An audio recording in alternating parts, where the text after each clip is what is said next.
The once dominant sportswear brand Under Armour's overall revenue fell by 5.7% and reached only $1.4 billion in the third quarter, while North American sales, its largest market, plunged by 7.8% to $844 million. Direct-to-consumer revenue dropped by 9%, primarily due to a staggering 20% decline in e-commerce sales as the company pulls back on promotions. Furthermore, the company's fourth fiscal quarter showed sales tanking 5% from the prior year, with footwear sales specifically falling by 11%.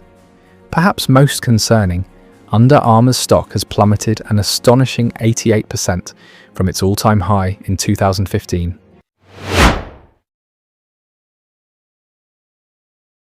Kevin Plank founded Under Armour in 1996 as a 24-year-old former University of Maryland football player, operating initially from his grandmother's basement in Washington, D.C. His first product, nicknamed the Shorty, was a revolutionary moisture-wicking compression shirt designed to keep athletes cool and dry. The company ended its first year with modest sales of $17,000, but Plank's innovative vision quickly gained traction. By 1999, Under Armour received its first major breakthrough when Warner Brothers featured the brand's products in 2 feature films, generating nearly $750,000 in sales after a strategic ESPN magazine advertisement. This clever marketing move signaled the beginning of remarkable growth. Subsequently, the company went public on November 17, 2005, trading on NASDAQ. Under Armour reached its first $1 billion in annual revenue by 2010, and by 2015, sales had impressively surpassed $4 billion. At this point, the brand had grown so substantially that it overtook Adidas to become the second largest sports apparel company in the United States. The brand's early success stemmed from revolutionary fabric technology and strategic product expansion.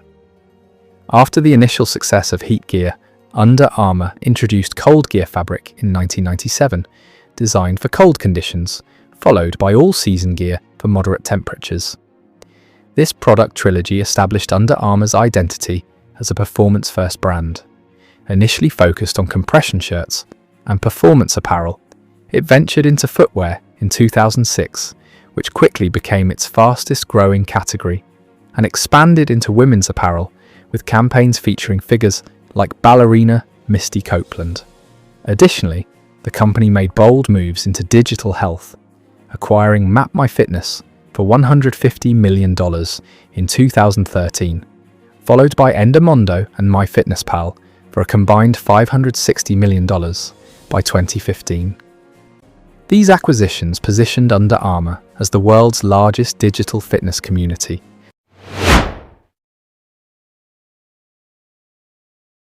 Behind Under Armour's steep decline lies an alarming leadership carousel that has seen 5 CEOs in just 5 years. This unprecedented executive turnover began when founder Kevin Plank first stepped down in January 2020. Over the past 4+ years, the company has become overly siloed and bureaucratic. This constant reshuffling left employees confused about direction and prevented the implementation of consistent long-term strategies. In March 2024, Plank reclaimed his position as CEO, triggering immediate concerns from investors. The company's shares plunged approximately 12% the day after the announcement.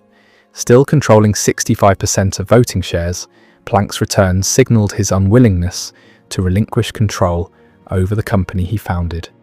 Perhaps most damaging has been Under Armour's inability to articulate a consistent vision. Analysts describe the brand as suffering from an identity crisis, with frequent pivots causing confusion among consumers and retail partners. The company struggled to determine whether it was primarily a performance brand or a lifestyle brand.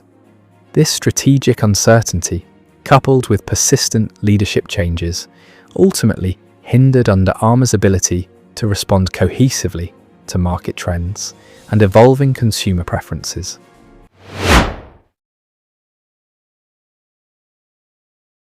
Fundamentally, Under Armour missed the athleisure revolution that transformed sportswear into everyday fashion.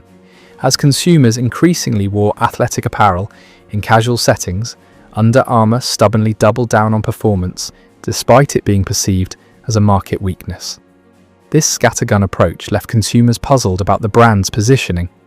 Although executives claimed they were thinking about athleisure differently, by focusing on both active moments and recovery moments, their messaging failed to resonate with consumers seeking athleisure options. The competitive landscape shifted dramatically as Under Armour struggled to maintain its position against established giants and emerging brands. Once considered a legitimate threat to Nike, Under Armour briefly became the #2 sportswear brand in the United States by 2016. However, this momentum quickly dissipated.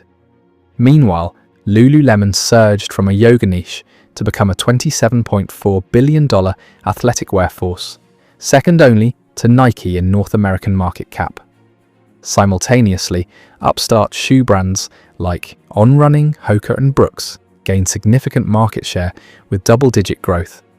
In an ill-timed strategic move, Under Armour decided to reduce discounting precisely when consumers became increasingly price-conscious.